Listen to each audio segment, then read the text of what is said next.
This is a Miata, and so is this, and this, and this, and somehow this? What makes this tiny 114 horsepower string of a car so beloved, and how has it transcended 4 generations? And of course, why is the Miata always the answer? In the late 70s and early 80s, Mazda was a brand known for its amazing rotary-powered sports car, the FB and FC RX-7.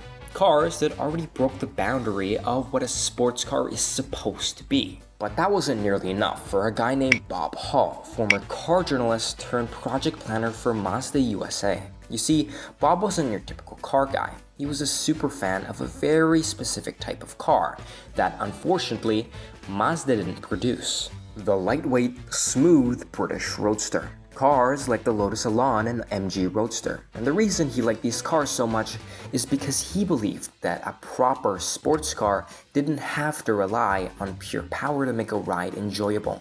It was about handling and how much control you had over the vehicle that mattered.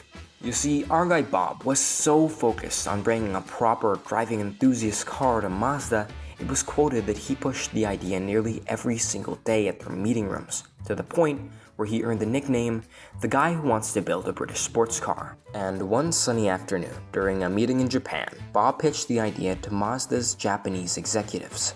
The Japanese heads were intrigued since they've never seen or really ever heard of a British sports car before Bob brought it up. Soon the project was greenlit, with one minor catch.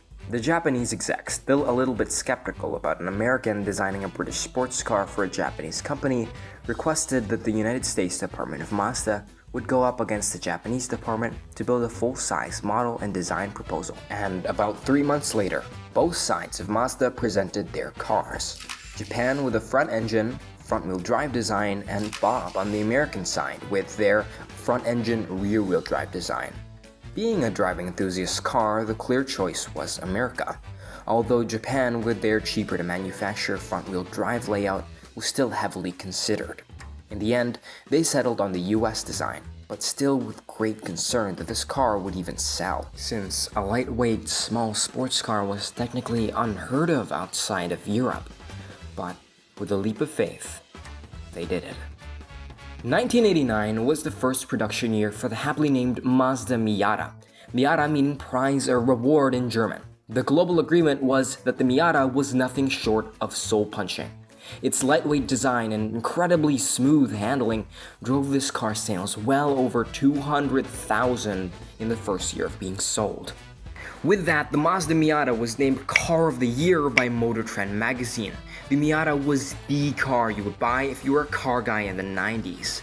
Bob Hall was surely proud, and the heads in Japan got a hell of a lot richer. And of course, with every great success, a sequel is bound to come. And a hell of a sequel they built. The NB Miata in 1995 and the NC Miata in 2005. By this point, the Miata has cemented its way into the Car Hall of Fame, selling well over 500,000 cars, entering into the new millennium. And today we know the car, the Mazda Miata, as the greatest driver's car to ever live. And that's why the Miata is always the answer. This is Pulse Lock.